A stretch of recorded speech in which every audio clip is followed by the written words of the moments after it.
भरपूर कॅडबरीज आणले, त्यामुळे तुम्ही आता अटेंटिव्ह राहा. आता पहिल्या पिक्चर मध्ये काय आहे की ती फिमेल व्रिस्ट असं करून त्या बाळाचे दात घासते. आपण आयुष्यभर 20, 30, 40, 50 जे काय आपण वयाचे आहोत तोपर्यंत आपण असे दात घासलेले आहेत. ओके, तर आपली व्रिस्ट उलट्या हाताने करायला गेलं तर त्या बाळाला लागतं. तेवढ्यासाठी बाळाला पाठमोरं करा. समोर आरसा असेल तर आरशात बघू द्या आणि तुम्ही पण त्याचे दात बघू शकता, तो त्याचे दात आरशात बघू शकतो. अशा कंडिशनने तुम्ही ब्रश करायचे. ब्रश करताना हलक्या हाताने गोल 1 रुपयाच्या कॉईनच्या सर्कलमध्ये करायचे आणि सगळीकडे ब्रश फिरला पाहिजे, याच्याकडे लक्ष द्यायचंय. हे सगळं करायला अंदाजे 2.5 ते 3 मिनिटं जातात. त्याच्या आधी तुमचं ब्रश होत असेल तर ते तुमचं ब्रश कंप्लीट नाही. ब्रश केल्यानंतर ब्रश व्यवस्थित केलाय का नाही हे कळण्यासाठी फक्त बोटाने दातावर घासा. चिवचिव आला झाला की समजा दात ब्रश झालेले आहेत, प्लाक निघून गेलेला आहे. आता दात ब्रश कधीपासून करायचं, तर वर्ष 6 महिन्याला आपले दात यायला सुरुवात होतात, त्यावेळी ब्रश करायचं. तर त्याच्यासाठी एक फिंगर ब्रश, सिलिकॉनचे ब्रश मिळतात. मेडिकलमध्ये नसतील तर ॲमेझॉनवर अवेलेबल आहेत. तेही तुम्हाला घेता आलं नाही तर बोटाला गॉज लावायचा आहे, जेणे कोणी त्या बाळाचे 6 महिन्याचे ब्रश करा. त्याच्यावर हलकीशी पेस्ट घ्यायची आणि मग त्या दाताला स्वच्छ करायचं. दात स्वच्छ नाही केले तर काय होतं की दात स्टेन व्हायला सुरुवात होतात. त्याच्यामध्ये बॅक्टेरिया जमतात. बॅक्टेरिया जमले की असे व्हाईट पॅच लिजन्स तयार होतात. व्हाईट पॅच लिजन्स म्हणजे काय आहे की इनॅमलच्या खाली कीड व्हायला सुरुवात होते, पण दिसताना ते फ्रॉस्टी दिसतं, आपल्याला वाईट दिसतं, पण थोड्याच दिवसात त्यातले असे टप्परे जायला सुरुवात होते आणि आत कीड लागलेली असते. दातांचे केरीज कसं वाढतं की वरती इनॅमलमध्ये जोपर्यंत केरीज असतं तोपर्यंत आपल्याला दात दुखत नाहीत. जसं जसं ते खाली जातं थोडी सेन्सिटिव्हिटी यायला लागते. जसं पल्पमध्ये गेले की दात ठणकायला लागतो. यावेळेस हे आपण बघितलं नाही तर ते खाली जातं आणि ऍब्सेस फॉर्म होतं. मग अशा वेळी आपल्याला रूट कॅनल करायला लागतं. रूट कॅनल पण नाही केलं तर तुम्हाला पुढे जाऊन दात काढायला लागतं. या बाळाचं वरचे दात बघितलं सगळे किडलेले आहेत, ऍब्सेस खाली गेले, इथं पुश्चल तयार झालेले. मग अशा मुलांना आपण रूट कॅनल केले आणि लहान मुलांच्या पण एवढ्या सुंदर कॅप आपण बसवू शकतो. मी आता एक गोष्ट सांगू इच्छितो की या प्रेझेंटेशन मधल्या सगळ्या साईड्स, सगळे एक्सरेज आणि सगळे जे काही क्लिनिकल पिक्चर्स आहेत ते सगळे मी माझ्या हाताने केलेल्या ट्रीटमेंटचे आहे, एकही गुगलचं नाही. कारण मध्ये रोहित पवार जेव्हा आलते, मी त्यांना क्लिनिकला आले होते, त्यांना काही फोटोज दाखवले तर त्यांना विश्वास बसला. ते म्हणले डॉक्टर तुम्ही गुगलवरनं डाउनलोड केलंय का? म्हणजे तसा तुमचा ग्रह व्हायला नको. आता मगाशी जसं सांगितलं मी की दाताचं रूट कॅनल हे नाही केलं, इन्फेक्शन खाली गेलं, हे बरोबर याच्या खाली टूथबड असतं आपलं. हे टूथबड इन्फेक्ट झालं की तुमचे पक्के दात खराब होतात. त्याच्यासाठी दुधाचे दात वाचवले पाहिजेत.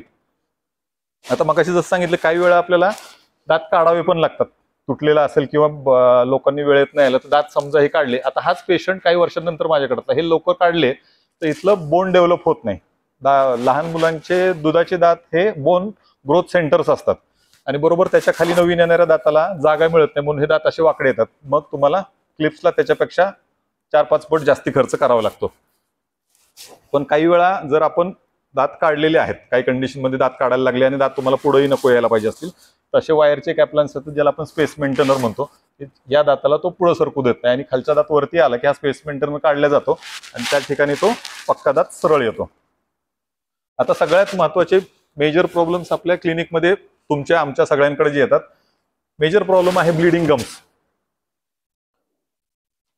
आणि जवळपास 60% लोकांना ब्लिडिंग गम्स आहे, हॅलिटोसिस आहे. हॅलिटोसिस म्हणजे बॅड ब्रेथ किंवा कोणाचे येलो स्टेन टीथ असतील, अल्सर्स असतील. तर पहिलं बघूयात ब्लिडिंग गम्स. ब्लिडिंग गम्स काय? हिरड्यातून रक्त येणं. आता त्याची कारणं काय काय आहेत की बेसिक कारण आहे की तुमची अस्वच्छता, तिथं प्लाक जमा आहे, टार्टर जमा आहे, त्याच्यात बॅक्टेरिया झाले, हिरड्या सोलवणतात, सोलवणले की त्याला टच केले की कॅपिलरी ब्लीड होतात. हे बेसिक कारण जातं. दुसरी कारणं काय असतात की प्रेग्नन्सीमध्ये जसं तुमचे हातपाय सुचतात फिमेल्सचे, तसं हिरड्या पण सुचतात, त्यावेळीही ब्लिडिंग गम्स होऊ शकतात. काही पेशंट्स अँटीप्लेटलेट वरती असतील तर त्यांच्यामध्येही आपल्याला ब्लिडिंग गम्स दिसू शकतं. माझ्याकडे एक असंच एक केस आली, 3-4 दिवस वेगवेगळ्या डेंटिस्टकडे, जीपीसकडे जाऊन आलेला पेशंट, ब्लिडिंग गम्सची कंप्लीट. इंट्राओरली बघितलं, अक्षरशः काही नाही, टच केलं की ब्लीड होत होतं. हिस्ट्री घेतली, थोडे दिवस त्याला कणकणी ताप येत होता, जीपीसकडे गेला, ट्रीटमेंट घेतली, तेवढ्यापुरतं बरं वाटलं आणि सहज माझं त्याच्या फोरमकडे लक्ष गेलं. रेड पॅचेस दिसले, पॅटीचे दिसलं, म्हणून मी त्याला शर्ट काढायला लावला. शर्ट काढला आणि फुल बॉडी पॅटीचे होतं. म्हणजे अरे कधी बसवते, मला सकाळपासून झालं. याच्या आधी काय काय होतं, ताप येत होता. आम्ही जस्ट शेजारच्या लॅबमध्ये ब्लड टेस्ट करायला सीटीबीटी आणि सीबीसी करून घे म्हटलं. 15-20 मिनिटं झाले तरी नॉर्मली 5-10 मिनिटात तो सीटीबीटीचा रिपोर्ट फोनवर सांगायचा मंगेश जुन्या क्लिनिकच्या तिथं. अर्धा तासानंतर आला तो, सर ते ब्लिडिंगच थांबत नाही जिथून रक्त काढले तिथून. मग आम्ही कसं तरी ते ब्लीड थांबवलं. तर पेशंटचं प्लेटलेट काउंट वॉज बिलो 50,000. पेशंटला डेंग्यू निघाला, वेळेत त्याला ऍडमिट केलं. दुसऱ्या दिवशी मग केईमला शिफ्ट करून त्याला पुढची ट्रीटमेंट देण्यात आली. आता हे फुल डेंटल पॅकेज आहे. स्क्रीन चांगली आहे का? इथला लाईट बंद करू, दिसतीये? त्या पेशंटमध्ये भरपूर सारं टार्टर आहे, हिरड्या सुजलेल्या आहेत, गम्स खाली गेलेत. आता तुम्ही जर दात ब्रश नाही व्यवस्थित केले, हिरड्यांवरती घाण जमा झाली तर हिरड्या खाली खाली जातात, दात मोकळे होतात. आणि अशा पेशंटमध्ये दात क्लीन केल्यानंतर पेशंट कंप्लेंट करतो की डॉक्टरांनी दात धुवून दिल्यापासून दात हालायला लागले. पण ऍक्च्युली हे दात जमा पॅक झालेले त्या घाणीने पॅक बसलेले आहेत. पण अशा कंडिशनमध्ये पेशंटनी ब्रश केलेला नाहीये, कित्येक दिवस ब्रश नाही केला का तर ब्लिडिंग होतं. हे विक्शियस सायकल आहे. तुम्ही ब्रश नाही करत, हिरड्या सुजतात, हिरड्या सुजलेत, तुम्ही ब्रश करायला गेला तर ब्लिडिंग होतं, ब्लिडिंग होतं म्हणून तुम्ही ब्रश नाही करत आणि हे वाढत जातं. आता कॉजेस ऑफ हॅलिटोसिस. हॅलिटोसिस म्हणजे काय? Bad breath. दात किडलेले असू शकतात, तुमच्या आत्ताच दाखवल्याप्रमाणे गम डिझीज असू शकतात, टॉन्सिलर बेडमध्ये इन्फेक्शन असेल तरी होऊ शकतं. स्मोकिंग आहे, काही मेडिसिन्स आहेत की ज्याच्यामध्ये आपण बी कॉम्प्लेक्स डेफिशियन्सीसाठी आपण बऱ्याच वेळा विटॅमिन बी कॉम्प्लेक्स देतो, त्याचाही हॅलिटोसिसला खूप हे होतं. गॅस्ट्रोइंटेस्टायनल डिझीजेस, अपचन असेल, लिव्हर किडनी डिझीजेस असतील, फास्टिंगमध्ये आणि विशेष करता डायबेटिक पेशंट्समध्ये हॅलिटोसिस खूप होतं. आणि एवढी सगळी कारणं आहेत, पण त्या क्लोजअपच्या ऍडमध्ये काय दाखवलं आपल्याला? पासाव. तिला जर अपचन असेल, तिने दात ब्रश किती केलं तर कोण पास जाणार आहे तिच्या? स्टेन्स बघूयात. दाताच्या वरती असलेले स्टेन्स त्याला आपण एक्सट्रिन्सिक स्टेन्स म्हणतो, जे की आपण क्लिनिंगने घालवू शकतो. एक इंट्रिन्सिक स्टेन्स जे इनॅमलच्या आतमध्ये असतात, की जे तुमच्या डेंटिनला कधी कधी फ्लोरोसिस असेल, हायपर फ्लोरोसिस असेल, पाण्यामध्ये क्षार जास्ती असतील तर मग फ्लोराईडमुळं दात पिवळे पडतात, जसे की हे आहे. या कंडिशनमध्ये आपण जसं की तुम्ही लायसनला वगैरे लॅमिनेट करता तसं लॅमिनेट ट्रीटमेंट करतो आपण, दात असे करू शकतोय. मेजर गोष्ट अल्सर. प्रत्येकाच्या क्लिनिकमध्ये अल्सरचा पेशंट येऊन गेलेला असेल. अल्सर रिकरंट ॲप्टस अल्सर असेल किंवा फॉर लॉंग स्टँडिंग असेल तर तुम्ही कुठलं अँटीबायोटिक प्रिफर करता? डॉक्सिसायक्लिन. ओके. अजून?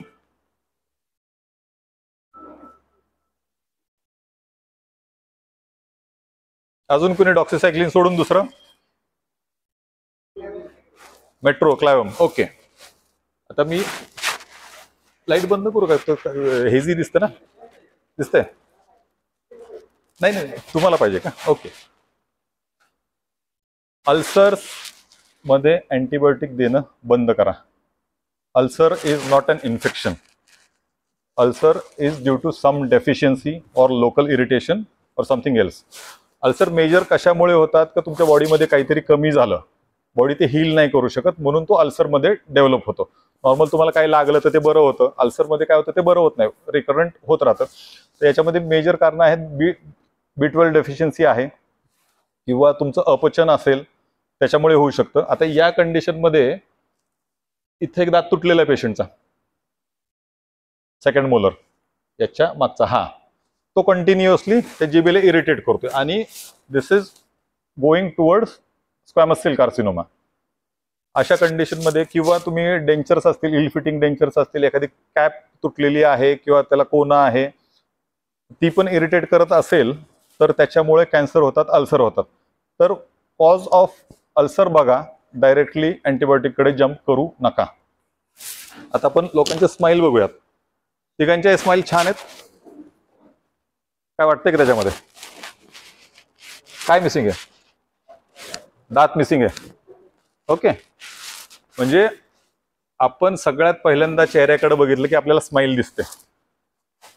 याला एक भोवही नाहीये, दिसते का? मुली पार्लरमध्ये जाऊन ते आयब्रो बिब्रो करतात, एवढं सगळं करतात, डेंटिस्टकडे आले की पैसे द्यायला नको असतं. पण सगळ्यात जास्ती तुमची स्माईल एनहान्स करतो तो दात आहे. त्याच्यासाठी दाताची निगा घ्या.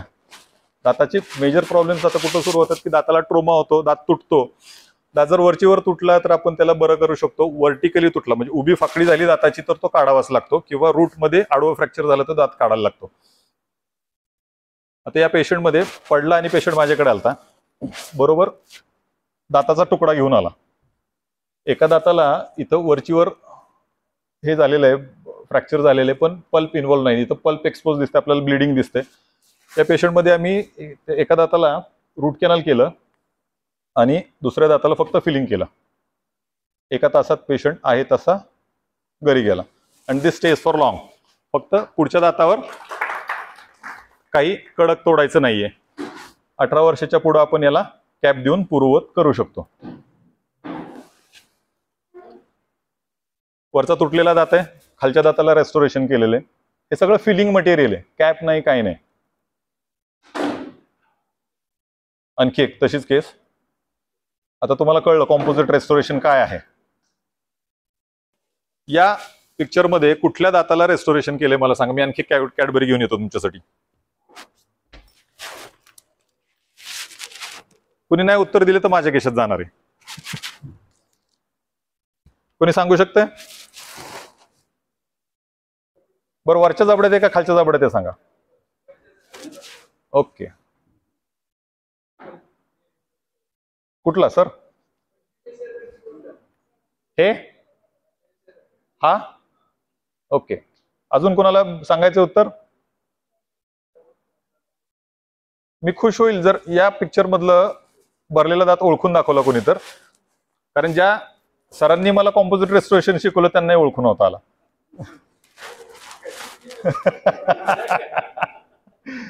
पाहूयात आपण. याचा खालचा दात तुटलेला आहे. मी मग अशी आर्ट अँड सायन्स का सांगितलं की तुमच्या मध्ये कला पाहिजे. या दाताला जर मी सरळच रेस्टोर केला असता तर तो नॅचरल नसता दिसला. दिसतंय थोडासा वाकडा, त्याला टिल्ड दिलाय, तो नॅचरल दिसायला लागला. याच्यामध्ये किडलेल्या दातांना फिलिंग केलेलं आहे. आता एव्हल्जन ऑफ टूथ. दात फक्त तुटतातच का नाही, दात असा निखळून हातात पण येऊ शकतो. दात पडला तर यावेळी काय करायचं? अर्ध्या तासाच्या डेंटिस्टकडे घेऊन जा. प्रोबेबली तो डेंटिस्टला रिप्लांट करता आला पाहिजे. तर दात घेऊन यायचा तर कशात घेऊन यायचा? तुमच्या पेशंटच्या तोंडात घेऊन येऊ शकता, पेशंटच्या थुंकीमध्ये घेऊन येऊ शकता, किंवा सलाईनमध्ये घेऊन येतो. डेसिकेट म्हणजे ड्राय नाही झाला पाहिजे. तो दात आमच्याकडे आणल्यानंतर आम्ही त्याला फिक्स करतो. वेगवेगळ्या टेक्निक्स आहेत, त्यातली ही एक टेक्निक आहे. दात फिक्स केला जातो, रूट कॅनल करून त्याचं निर्जंतुकीकरण केलं जातं आणि within 3 weeks patient is normal. आणखी एक केस पाहूया तशीच. आपल्यापैकी एका डॉक्टरांच्या मिसेसचं हे केलेलं आहे. जर दात तुटलेला असेल आपल्याकडे तर तुकडा नाही मिळाला तर आपण त्याला कॅप पण देऊ शकतो. हे मागच्या दातांचे कॅप आहेत. आता खूप दिवस झाले दात पडून. पहिल्या केसमध्ये मागच्या इकडच्या 2 आणि इकडच्या 2 दातांचा सपोर्ट घेऊन आपण ब्रिज केलेलं आहे, जे की नॅचरल दिसतं. इकडचा या दाताला प्रॉब्लेम झाला, हा दात काढलेला आहे, आजूबाजूच्या दातांचा सपोर्ट घेऊन तिथं ब्रिज दिलेलं आहे. चला आणखी एक कॅडबरी आली. याच्यातला कॅप बसवलेला दात ओळखा.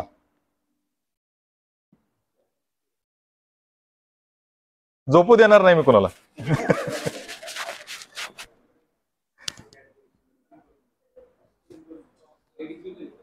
चला एक लेडीज विंग कडून उत्तर येऊ द्या. चला ऑल. एवढ्या कॅडबरी नाहीत माझ्याकडे. 1 2 3 1 2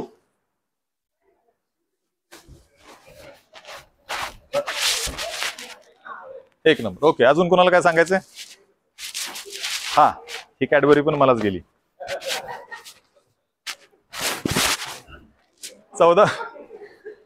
14-15 वर्षांची मुलगी होती, दात पडलेला होता आणि जशी ती सेकंडरी एज्युकेशन करायला गेली 10वीच्या नंतर, 10-11 वर्ष असताना पडलेली होती. कॉलेजला गेली आणि ती घरी एकदम शांत शांत राहायला लागली. आणि जेव्हा दात बसवला शी स्टार्टेड स्माइलिंग. म्हणजे ते पावती होती कामाची आम्हाला. पण आता हे एवढा परफेक्ट का करू शकलो याचं एक रिझन आहे. हे आहे डेंटल स्कॅन. आता बारामतीतलं सगळ्यात हायर रेझोल्युशनचं स्कॅन आपण वापरतोय. त्याच्यामध्ये तुमचे दात सगळे जसे आहे तसे दिसतात. वरचे दात जबड्याचे, खालचे दात जबड्याचे, दात एकामेकावरून कसे बसतात ते दिसतं. परत तुमच्या दातांमध्ये कुठले दात एकामेकाला टच होतात किंवा कुठल्या दातांमध्ये गॅप आहेत त्याचे मेजरमेंट्स करायचे म्हटलं ते होऊ शकतं. आणि जसं की आपलं ब्लड बँक असतं तसं टूथ लायब्ररी आहे, जशी आपली लायब्ररी असते पुस्तकांची, आता लाखो दातांची लायब्ररी आहे, लाखो काय करोडो असतील त्याच्यामध्ये. तर त्या लायब्ररीमधून आपण दात सिलेक्ट करून, एखाद्याला वाटलं की, सरांना वाटलं की मला अमिताभ बच्चन सारखे दात पाहिजेत, अमिताभ बच्चनचा स्कॅन करायचा, सरांचा स्कॅन करायचा, आणि दोन्ही मधला डिफरन्स जो आहे त्याच्याप्रमाणे आपण AI मध्ये जाऊन सेम दात तुमच्या मी तोंडात बसवू शकतो. आता मागच्या पेशंटमध्ये आपण काय केलं, हे स्कॅन तेवढ्यासाठी मी दाखवलं की AI टेक्निक कसं हे होतं. इव्हन आता या पेशंटमध्ये हे बघितलं तर इथं फट आहे खालच्या दातांमध्ये, तर ही फट बसवल्यानंतर किंवा क्लिअर केल्यानंतर कशी दिसेल हे आपण क्लिनिकमध्ये पेशंटला लगेचच्या लगेच सेम अपॉइंटमेंटमध्ये दाखवू शकतो, तोंडात करायच्या आधी.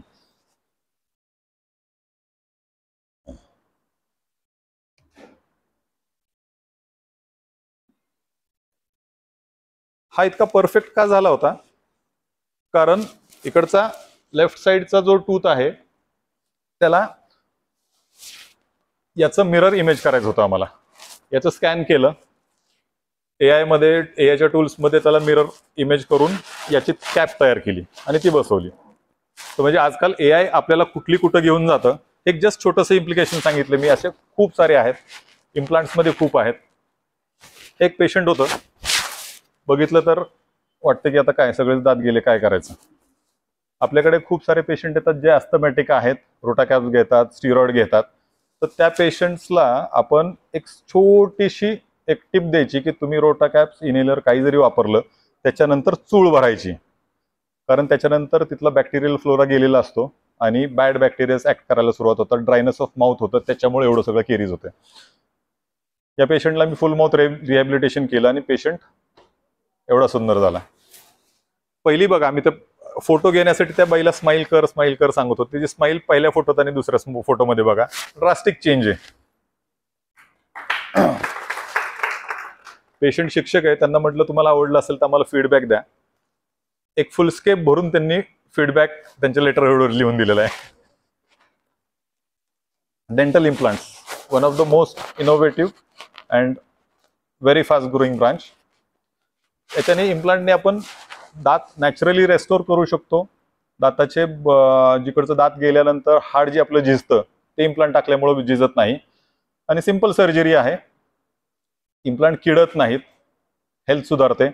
इम्प्लांट काय आहे की हाडाच्या आतमध्ये रूटची जागा एक पार्ट घेतो, एक स्क्रू आहे थोडक्यात टायटेनियमचा, आणि तो हाडाच्या आत जातो, त्याच्यावरती अटॅचमेंट आहे, त्याच्यावरती दात बसतो.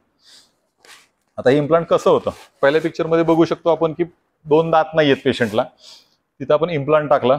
हे जुन्या पद्धतीचं आम्ही मापं घ्यायचो, जे की आता आम्ही स्कॅननी घेतो, त्याच्यामुळे मायक्रॉन्समध्ये फाईननेस येतं.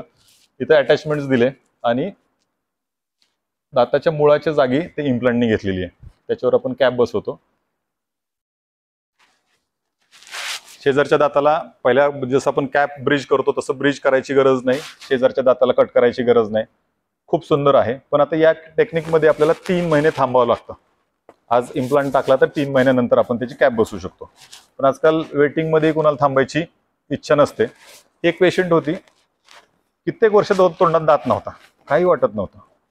मुलाचं लग्न 8 दिवसावर आलं आणि घरी बायका यायला लागले की अगं तुझा दात कुठं गेला. सुरू झालं, नवऱ्याच्या मागे लागली मला फिक्स दात बसवायचा. आली लगेच फिक्स दात बसून पाहिजे. शेजारचा दात हलत होता इथला, हा वाला, त्याच्यामुळे त्याला ब्रिज देणं शक्य नव्हतं, तिला दात लगेच काढायचा नव्हता. इम्प्लांटचं ऑप्शन दिलं, इम्प्लांट टाकला आणि 1 तासानंतर बाई दात बसून घरी गेली.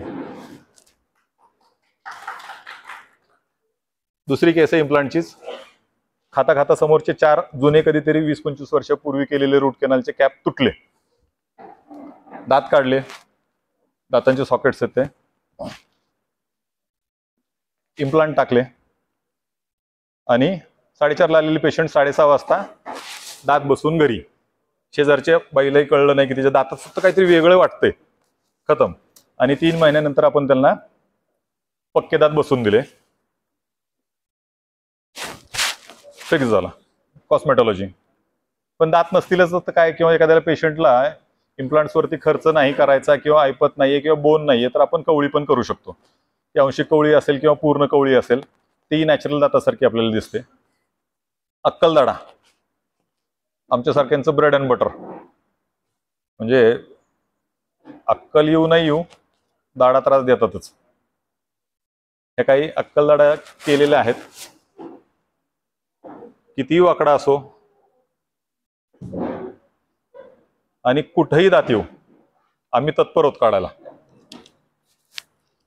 आता इथं नॉर्मल डेंटिस्ट्री बहुतेक डेंटिस्टसाठी संपते. हेड अँड नेक आणि ओरल फेशियल रिजन मधले काही गोष्टी आहेत, जसे की इंजुरीज आहेत, ट्रोमा आहेत, टंगचे लिजन्स आहेत. आपण एक एक बघूयात. सिंपल सी केस आहे. आपल्याचपैकी एका डॉक्टरांचा मुलगा, एकदम गोरा चिट्टा मुलगा, ज्याचे वेन्स पण दिसतात, ब्लू वेन्स, इतका गोरा आहे. सीसॉ खेळताना शाळेत पडला, लागलं आणि वरचा ओठ तुटला, म्हणून ते स्किन स्पेशलिस्टकडे घेऊन गेले. ते म्हटले की फाईन सुचरिंग करा, मला स्कार नको दिसायला. तर ते म्हटले की मग तुम्ही पेडियाट्रिक कडे घेऊन जा. पेडियाट्रिशियननी सांगितलं, अरे माझ्याच मुलाचं आशुतोषने एकदा करून दिलं तर त्याला विचार. तो घेऊन आला आणि this was the final result without any suture. पण हे कशामुळे शक्य झालंय?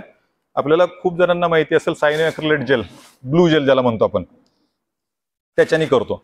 पण आता काही पेशंट्स मला डॉक्टरांकडून पण असा अनुभव आला की अरे ब्लू जेलचा आशुतोष आमचा अनुभव काही चांगला नाही, आम्हाला तिथं किलॉइड आले पेशंटला. तर किलॉइड काय येतं त्याचं एक तुम्हाला हे देतो मी. कुठल्याही सर्जरीचं प्रिन्सिपल काय आहे की इन्सिजन आणि ड्रेनेज. आता हे इन्सिजन तर झालेलंच आहे, त्याला तुम्ही पॅक करणार आहे, पण त्याला ड्रेन ठेवायला पाहिजे, कारण तिथं सिरस फ्लुइड येणार आहे. सिरस फ्लुइड तिथं जमा झालं की बॉडी त्याला रिॲक्ट करायला सुरुवात होते आणि त्याला एक्स्ट्रा हील करायला सुरुवात करते, म्हणून तिथं किलॉइड होतं. मग ब्लू जेल लावतानाही तुम्हाला एक डॉट टाकला, अगदी थोडंसं टाकायचं. एवढं कटलंय तर पूर्ण असं लावायचं नाही फेविक्विक टाकल्यासारखं. इथे एक ड्रॉप द्या, इथे एक ड्रॉप द्या, इथे मध्ये मध्ये थोडीशी जागा सोडा, त्याच्यातून ते सिरस फ्लुइड निघून जाईल आणि तुम्हाला स्कार येणार नाही. One more case, grinder injury. Sliding window घासता घासता त्याचा ग्राइंडर उडला आणि विदिन सेकंड्स वरचं लिप गेलं, मॅक्झिलाचे दात गेले, आज सगळा खिमा झालता. एका हॉस्पिटलने त्यांना प्लास्टिक सर्जनकडे पाठवलं, पण त्याच दरम्यान एक पेशंट माझ्याकडे घेऊन आला, डॉक्टर याची ऐपत नाहीये, प्लास्टिक सर्जननी $70,000 सांगितले रिकन्स्ट्रक्शन करायला. तर म्हणलं घेऊन ये. बघितलं, अंडर लोकल अनेस्थेशिया आम्ही त्याला 10,000 क्लिअर करून दिला. टंग ट्रोमा, जीभ तुटलेले एक नाही दोन नाही, आम्ही 78 पेशंटला मागच्या 5 वर्षांमध्ये पोस्ट कोविड आम्ही मोजले. त्याच्या आधी करत होतो पण मोजले नव्हते, खूप सारे केसेस यायला लागले तर आम्ही मोजायला लागलो. तर मागच्या आठवड्यापर्यंत आम्ही 78 tongue traumas individually under local anaesthesia, that to below 6 years of age, starting from 10 months of age, 10 महिन्याच्या बाळापासून 6 वर्षापर्यंत 78 टंग ट्रोमाज आम्ही सक्सेसफुली केलेले आहेत. पण आता लहान मुलं इंजेक्शन द्यायला पण बसत नाही, 4 जणांनी पकडायला लागतं. हा जीभ तुटलेला आहे, तोंड नाक असा करणार, त्याला इंजेक्शन कुठं देणार आणि त्याला सुचरिंग कधी करत बसायचं. तर बघूयात आपण एक patient. Deep cut injury, through and through, फक्त खालची लोअर बॉर्डर राहिलेली होती आणि तो इतका शांत बसलाय, जीए नाही, काय नाही, सिडिशन नाही, काय नाही. Can you believe? तर इथं पण थोडंसं आर्ट आहे. Patient management. Patient is reacting to verbal comments. Patient पूर्णपणे शुद्धीत आहे, त्याला सिडेशन पण नाही. This is the final result. प्रत्येक केस दाखवू शकत नाही, जस्ट एक ग्लिम्स दाखवतोय.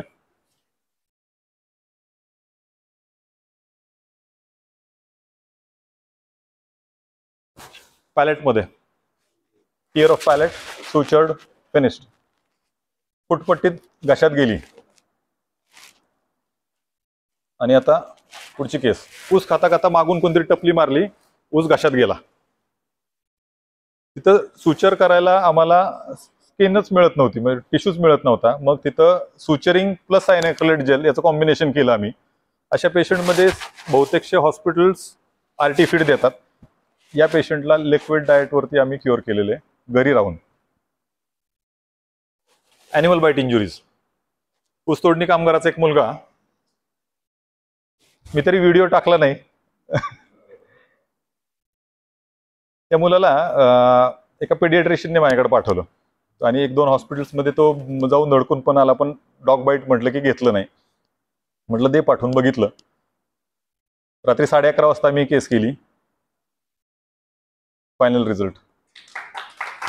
आणि आवर्जून सांगावं असं वाटतं की या केसला मी 5 पैसेही चार्ज केले नाही, ना मी ना माझ्या टीमने. Maxillofacial traumas from anything. तुमचं ऑर्बिट असेल, फ्रॉन्टोझायगोमेटिक असेल, जायगोमोबोस, मॅक्झिला असेल, मॅन्डिबल असेल, all facial traumas we deal with. त्याच्यासाठी बहुतेक ठिकाणी ओरल सर्जन बोलवले जातात, पण but we say that we can do it better. We are doing in last 23 years. Condylar fractures, one of the most difficult fractures for any dentist to do. कारण इथून सगळे तुमच्या नसा मेंदूपर्यंत गेलेले असतात. थोडं जरी इकडे तिकडे झालं, एक जरी आर्टरी उडली तर पेशंट इज गॉन. हे बायलॅटरल कॉन्डाईल प्लेटिंग केलेले आणि पॅरासिम्फेसिस प्लेटिंग आहे. हे जीए मध्ये केलेलं होतं. आता ट्रोमा झाल्यानंतर फ्रॅक्चर आहे कसं ओळखणार तुम्ही? आता बाकीचे लिम्सचे वगैरे फ्रॅक्चर तुम्हाला दिसलं की कळतं. मेजरली डेंटल ट्रोमा असेल आणि तुम्हाला फ्रॅक्चर बघायचं असेल तर दातावर दात असे केले तर अलाइनमेंट नसेल, दात बसले नाहीत तर समजून घ्या की तिथं फ्रॅक्चर आहे. सिंपल एक्झाम्पल, यंग पेशंट 12-14 वर्षांचा असेल, ट्रॅक्टरवरून पडला, संडेला घेऊन आलते. 2 ठिकाणी फ्रॅक्चर्स आहे, एकतर पॅरासिम्फेसिस आहे आणि कॉन्डायलर हेड आहे. तर ते या पेशंटला मी आणखी वेगळ्या टेक्निकने हँडल केलं, जिथं प्लेटिंग नाही केलं. जसं की तुम्ही लिम्सचे फ्रॅक्चर्स असतील काय असेल तर त्याला 2 जर डिस्प्लेस फ्रॅक्चर असेल तर रॉड टाकले जातात, आणि जर अनडिस्प्लेस्ड असेल तर आपण प्लास्टर वगैरे करतो. पण तोंडात प्लास्टर केलं तर पेशंट खाणार कसा? कमीत कमी लिक्विड तरी घ्यायला काहीतरी जागा ठेवली पाहिजे. म्हणून आम्ही वायरिंग करतो, वरच्या आणि खालचा जबडा एकमेकाला पॅक करतो. त्याला इंटरमॅक्झिलरी फिक्शन किंवा डेंटल वायरिंग थोडक्यात म्हणतात. आणि पेशंट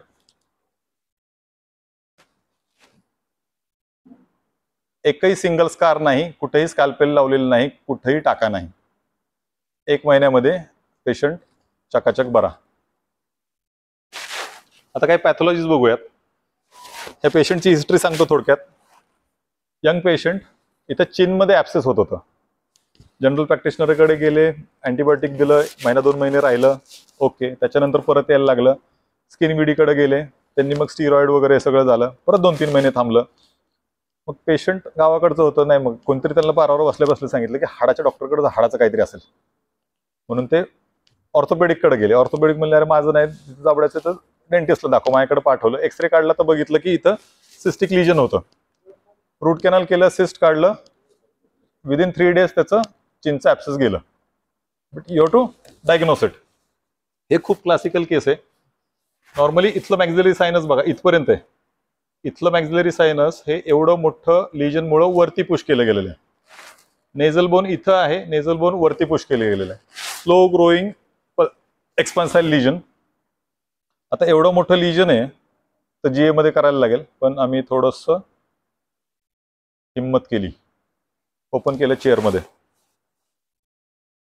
लिजन बबल दिसतं तिथं, सिस्टिक लिजन पूर्ण क्युरेट केलं, सुचर केलं, आणि 1 month पेशंट वॉज फाईन. फक्त आता याच्यामध्ये तुम्हाला कुठं स्कार दिसणार नाही की कुठं टाके टाकलं त्याचं व्रणही दिसणार नाही. आणि आता आपण post of OPG after 2 years बघू. हे एवढं मोठं लिजन होतं, पूर्ण लिजन गेलंय, कुठलंही बोन ग्राफ्टिंग नाही, काही नाही, नॉर्मल नॅचरल हिलिंग. लहान मुलांचे सायकलवरून पडतात, कुठं काहीतरी होतं त्यावेळेस कुठं ते आपण मेडिकलमध्ये गोळी घे काय घे, दात दुखायचं थांबतो, डेंटिस्टकडे कोणी दाखवत नाही. पण जेव्हा दातचे मुळाचं इथलं नस तुटते किंवा ब्लिडिंग होतं तर तिथं ते इन्फेक्ट व्हायला सुरुवात होते, आणि कधीतरी अचानक ते सुचतं आणि काही नाही, काल आईस्क्रीम खाल्लं दुखायला लागलं. पण आता एवढं सगळं ॲब्सेस व्हायला एका आईस्क्रीमने काय होत नाही, कमीत कमी 2-3 वर्ष जायला लागतात. तर या पेशंटला चेअरमध्ये ओपन केलं, रूट कॅनल केलं, सिंगल सेटिंगमध्ये 1 तासामध्ये त्याचं रूट कॅनल सिस्टी न्यूक्लिएशन झालं. आणि after 6 months this is the post of bony healing. 1 more केस तसंच एक आहे.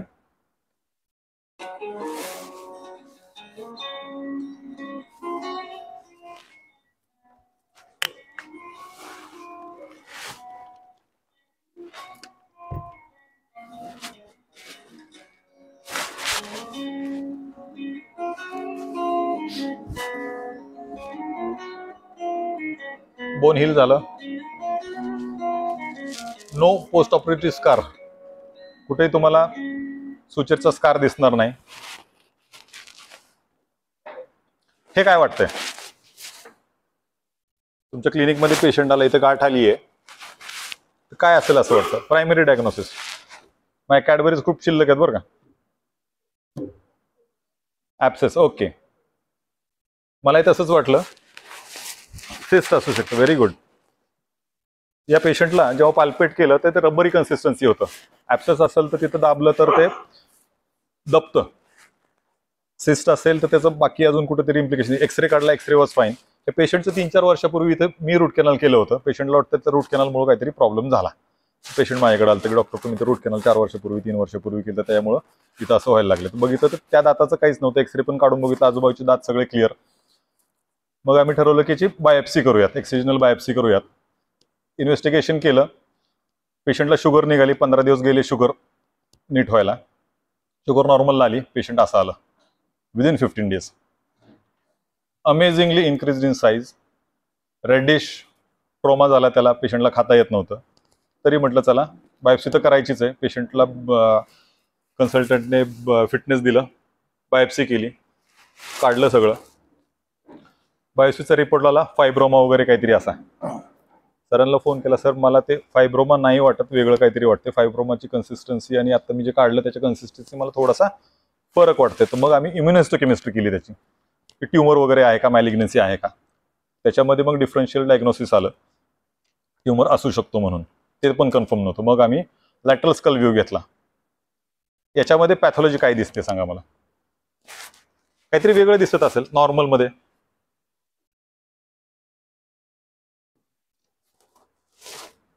स्कलमध्ये आपण जबड्याची ट्रीटमेंट करतोय, पण त्याचं आपल्याला स्कलमध्ये वेगळं काहीतरी दिसतंय. एनीवन? काही बिंदास सांगा, काही नाही, आपल्याला कोणाला एक्झाम द्यायची नाहीये. एनीवन?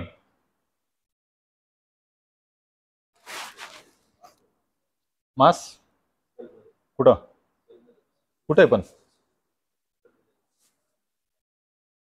इकडे वेगळं काहीतरी. जवळ आला तुम्ही.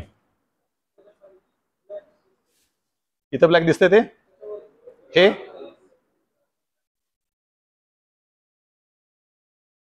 तिथं बोनची कॅव्हिटी येते, तुम्ही आता सांगताय ते. थोडस वरती जावा, मला कॅडबरी द्यायची आता कोणाला तरी. Exactly, please. थँक्यू. 1, 2 आणि 3 हे किती व्हिज्युअलाइज होतं माहित नाही मला. Punched out holes, typical feature of multiple myeloma, blood cancer.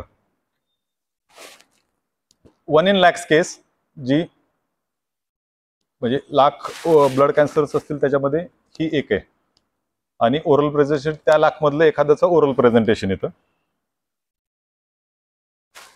त्याचं मग आम्ही बोन मॅरो बायोप्सी केली. बोन मॅरो बायोप्सी करून हिमेटॉन्कोलॉजिस्टकडे पाठवले. त्यांचा मला फोन आला की सर तुम्ही ओरल सर्जन आहेत का? म्हटलं नाही आहे, BDS आहे. म्हणे हॅट्स ऑफ टू यू. म्हणलं का? म्हणे ही पेशंट तुमच्याजवळ वाचते. म्हणलं का? या मिनिमम लिजनच्या स्टेजमध्ये you are the first dentist to do all this things, की बोन मॅरो बायोप्सी करून डेंटिस्टने पाठवणं आमच्याकडं शक्यच नाहीये. आणि अशी पेशंट तुमच्यामुळे वाचते, की असंच काहीतरी ट्रीट करत राहिली असते तर ते अजून वाढलं. आणि patient is still there last 10 years. Verrucous carcinoma, कॉलिफॉर्मला ग्रोथ, एक्साइज्ड, क्युअर्ड. हा लोकली ॲग्रेसिव्ह लिजन आहे, पण मॅलिग्नंट नाही आहे. त्याच्यामुळे मेलॅनोमा ऐकलंय, कॅन्सर ऑफ मेलॅनिन, आपल्या स्किनमध्ये जे पिगमेंट आहे मेलॅनिन, त्याचा कॅन्सर होतो. ह्या पेशंटला जबड्यामध्ये झालता. ऑन्कोलॉजिस्ट बरोबर आम्ही जॉ रिसेक्शन केलं, मी रिकन्स्ट्रक्शन केलं, प्लेट लावली आणि परत जॉ पूर्ववत केला. This is during surgery. Doctor Sambus, मी and one of the staff. Cyst तोंडात दिसणारे अनेक पैकी एक आणि खूप जास्त दिसतात. आता आपण सांगितलं की अक्कल दाढा वेळेत नाही आल्या किंवा कुठले दाढ वेळेत नाही आले, तर का बघायचं की ही दाढ उलटी आली आहे आणि त्याच्या कडेने एवढं सगळं मास तयार झालेलं आहे. कॅव्हिटी झालेली आणि ते ग्रो होत चाललेली. ही कॅव्हिटी काढल्यानंतर पोस्ट ऑपरेटिव्ह पिक्चर आहे, हा प्री ऑपरेटिव्ह पिक्चर आहे. इथं बघितलं तुम्ही तर पत्रा कुजलेला जसा दिसतो अगदी तसं दिसत होतं. दाबलं तर कडकड आवाज यायचा आणि आणखी त्याला थोडंसं प्रेशर दिलं तर ते मॅन्डिबल फ्रॅक्चर होणार. याला कॉन्झर्वेटिव्ह करायचं होतं. डायरेक्ट आम्ही रिसेक्शन केलं असतं तर मॅन्डिबल फ्रॅक्चर झालं असतं. कॉन्झर्वेटिव्हली आम्ही त्याची साईज कमी केली आणि सेकंड स्टेजमध्ये आम्ही तो लिजन एक्ससाइज केला. इमिडिएट एक्सरे आणि 1 year follow up. You can see the bone growth. आता आपण CBCT मध्ये बघूयात. इथं हे बोन दिसतंय गेलेलं 1 year मध्ये, 1 or 2 yearsचा फॉलोअप आहे आणि हा 3 yearsचा फॉलोअप. आणि हे सगळं डेंटल चेअरमध्ये केलेलं आहे. आता हे काय आहे? Differential diagnosis. चला, काय असू शकतं? पॉर्डन? ऍप्सेस असू शकतं. पण हे ऍप्सेस का नाहीये? कारण ऍप्सेस जर असेल तर ते रेडनेस येईल, इन्फ्लामेशन येईल. इन्फ्लामेशन नाही तर वेगळं काहीतरी आहे. Very good. सिस्ट असू शकतं. हे डेंटल सिस्ट आहे, डेंटिजरस सिस्ट म्हणतो आपण. एक्सरे केला तर पूर्ण मॅन्डिबल खाऊन टाकलेलं आणि आत एक कॅनाइन अडकलेला होता. आणि आणखी एक महत्वाची गोष्ट म्हणजे इथे एक छोटासा दात दिसतोय, दुधाचा दात. दुधाचे दात पडले नाहीत आणि नवीन दात येत नसतील, त्याच्या वयाच्या 1-2 वर्षाच्या आत तुम्ही डेंटिस्टला दाखवा. आत काहीतरी पॅथॉलॉजी असू शकते. आणि हे खूप म्हणजे खूप महिन्यात नाही एखाद दुसरी केस आम्ही रुटीनली क्लिनिकमध्ये करतोय. स्कॅन बघितलं तर मॅन्डिबलचं बोन काहीच राहिलेलं नाहीये. CBCT मध्ये पाहिलं स्कॅनच्या 1 millimeter बोन आहे. म्हणजे अगदी तुमची काडी जेवढी असते तेवढं थिकनेस आहे.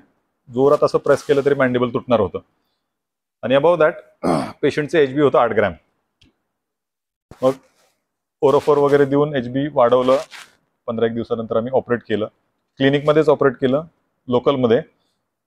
एक्सपोज लिजन आणि लाईफ सर्जरी दाखवते तुम्हाला.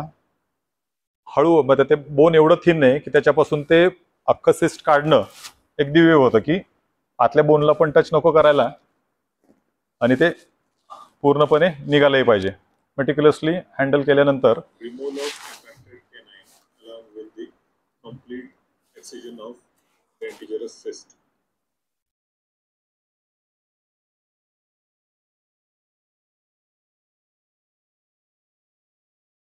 एवढं मोठं लिजन होतं.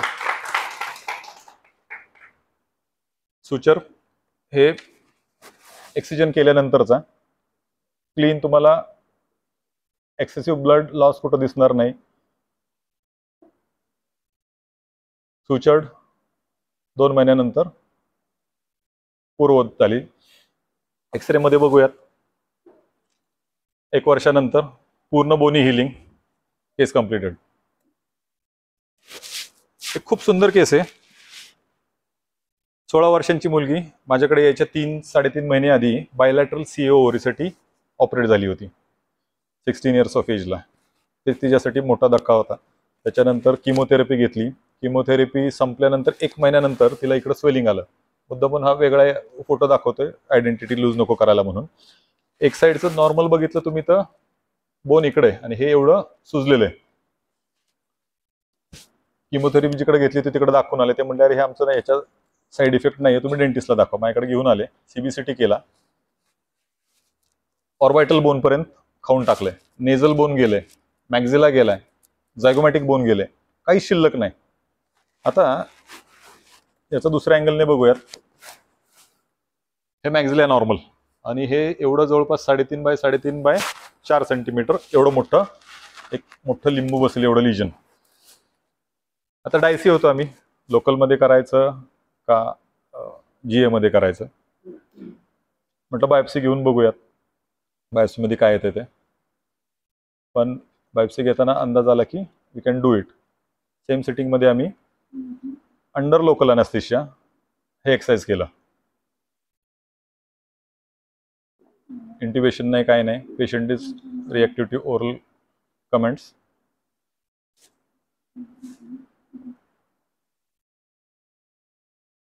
एक्सरसाइज केल्यानंतर एवढा मोठा मास निघाला. हा एडेनोमेटेड ओडोंटोजेनिक ट्यूमर निघाला.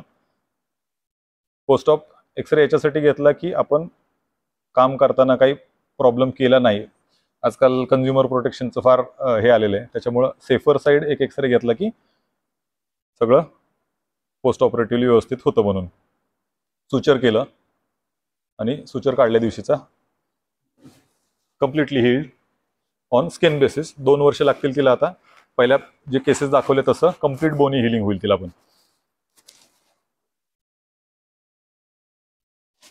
आणखी एक आडवा अक्कलदाढ आहे, उगत नव्हती, खाली सुजायला लागलं. आता अक्कलदाढा का प्रॉब्लेमॅटिक असतात तर काढायला पण किंवा डेंटिस्टकडे गेल्यानंतर त्याचा खर्च जास्ती का असतो त्याचं एक छोटंसं उदाहरण इथं देतो. ही नस आहे तुमची, ब्लॅक लाईन दिसतीये, ही नस आहे. ह्या अक्कलदाढी जेव्हा प्रॉब्लेम देतं तर इथून काढायला इथं बोन आहे, इथं पुढचा दात आहे, हे काढताना मला दात इथं कट करावा लागतो. कट करताना खालच्या नसला इजा न होता तो आल्हाददायक काढायचा, बोन पण प्रिझर्व केलं पाहिजे.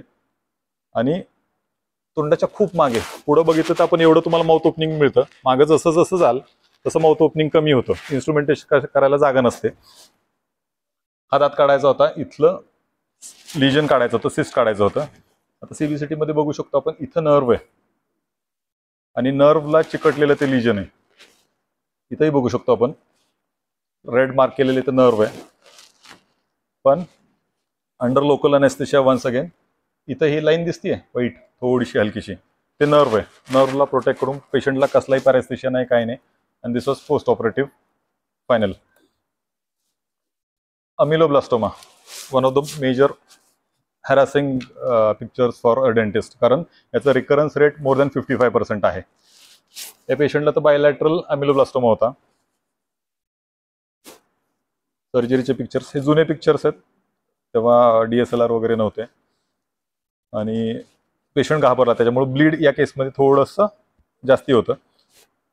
अंडर लोकल बायलॅटरल ओपन करून काढलेलं आहे, सुचर केलं, पुन्हा एकदा एक्सरे घेतला फॉर मेडिकल लिगल पर्पज.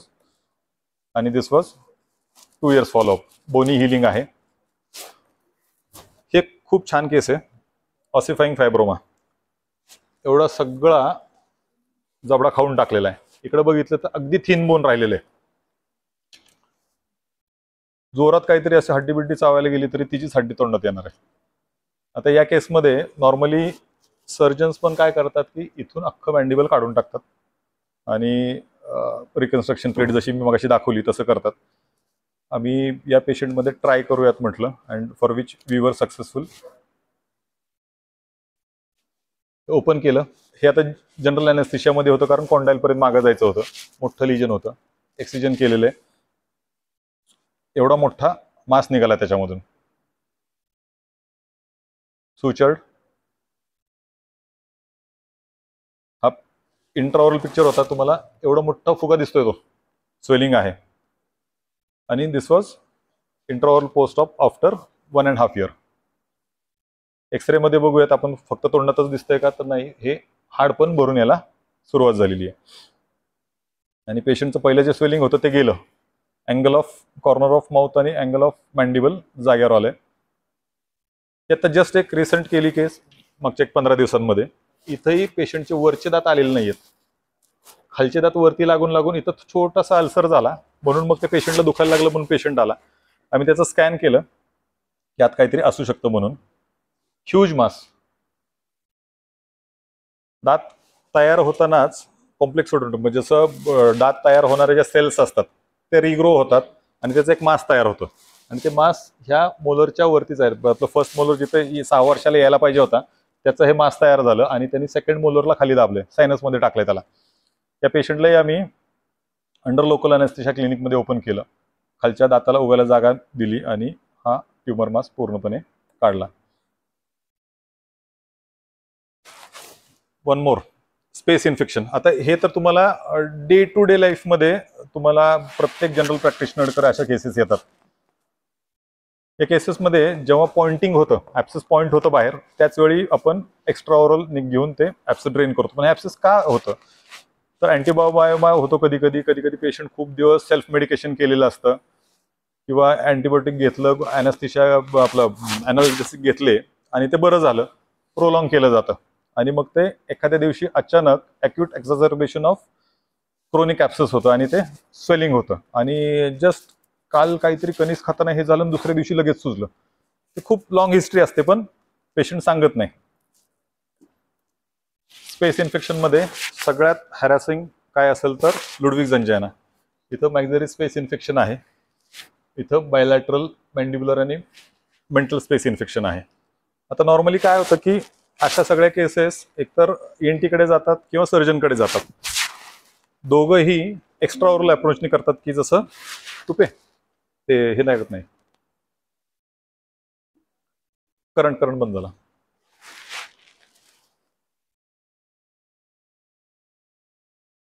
तर या केसेसमध्ये नाही हे बंद झालं.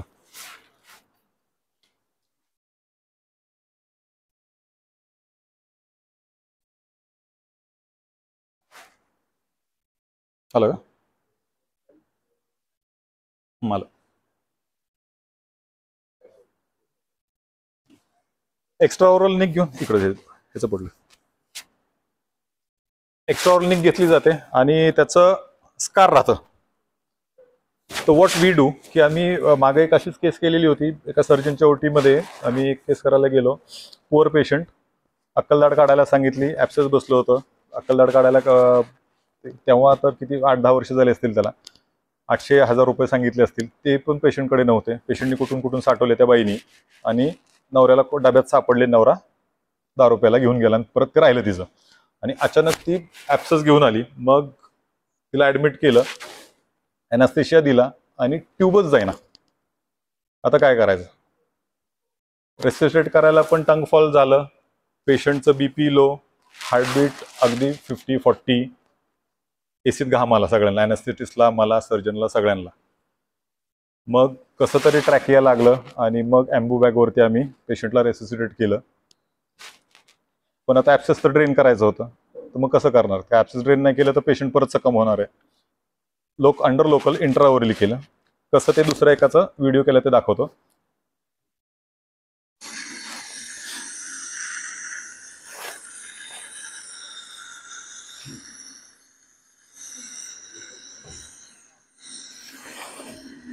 त्या दिवशीपासून त्या सिनियर सर्जनकडे जेवढ्या पण केसेस आल्या त्यांच्या सगळ्या लुडविग्स एंजाइनाच्या केसेस मी केलेल्या आहेत.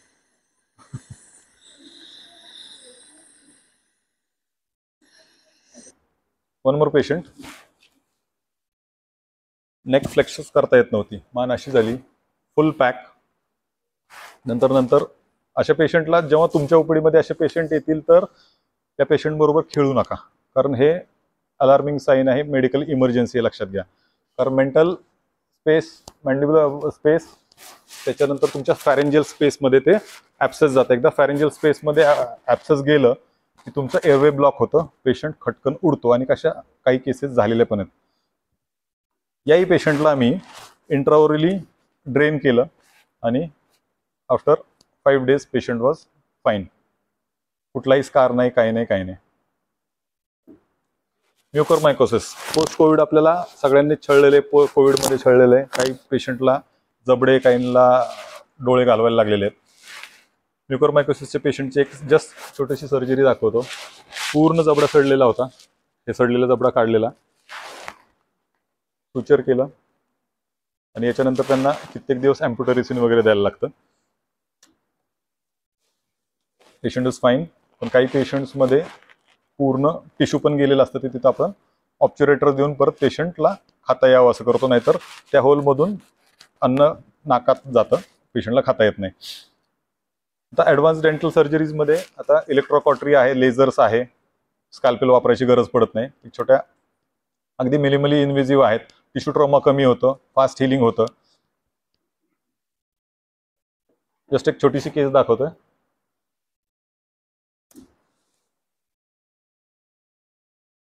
विदिन सेकंड्स सर्जरी संपली.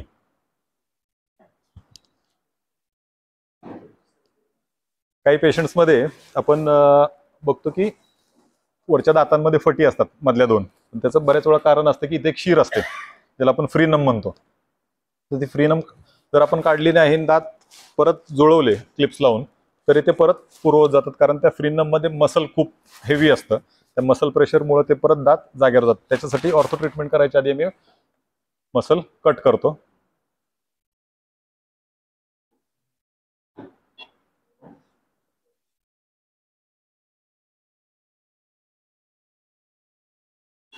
हे लेझर्सनी आहे, डेंटल लेझर्स आहेत.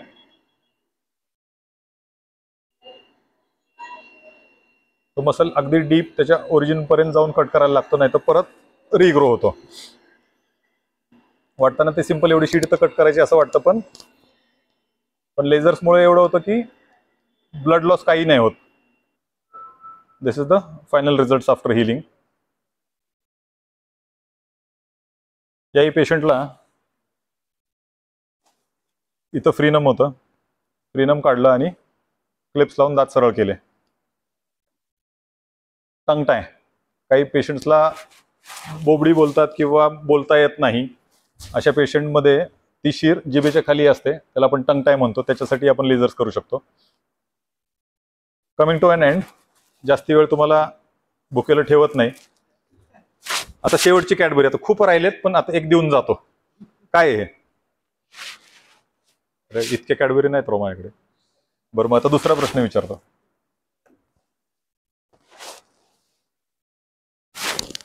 हे कोण आहे? मोनालिसाचं पिक्चर आपल्या सगळ्यांना माहिती आहे. Okay, Leonardo DiCaprio, famous painter. ती हसती आहे का सॉरो आहे का काय आहे त्याच्यामध्ये, आणि खूप खूप खूप उहापोह केलेला आहे त्या पिक्चरचा आणि सगळ्यांना माहिती आहे. पण दोन्ही पिक्चर्समध्ये फरक बघितला, हिचे डोळे बघा, हिचे डोळे बघा, कुठले चांगलेत? दिस वन. इथं अगदी नाकावर पडलेलं ऊन पण तेवढंच क्लिअर दिसतं. रेशमी वस्त्रांवरचे क्रीजेस पण खूप छान दिसतात. इकडं काहीच नाहीये. इथं ही जे बोटं सुजलेली दिसतात इडिमा झाल्यासारखं, इथं तसं नाहीये. अगदी त्या बोटांवरच्या रेषाही तेवढ्याच फाईन आहेत, केसावर पडलेलं लाईट पण तेवढीच क्लिअर आहे. पण आपल्याला हे पिक्चर का माहिती आहे सगळ्यांना आणि हे का नाही माहिती आहे? पब्लिसिटी. एक्झॅक्टली. हे इंडियन आर्टिस्टचं पिक्चर आहे, राजा रवी वर्मा यांचं, 18व्या शतकातलं. पण हे आजकालचा सगळा जमाना आहे तो पब्लिसिटीचा आहे. तुम्ही काय करता हे लोकांना कळलं पाहिजे. आणि हीच गोष्ट मला आयोजकांनी काही दिवसांपूर्वी सांगितली की अरे तू एवढं सगळं करतोय, मला माहिती, ह्याला माहिती, बाकी लोकांना माहितीच नाहीये, तर त्यासाठी तू एक लेक्चर ठेव. आणि आजचं लेक्चर त्याच्यासाठीच होतं.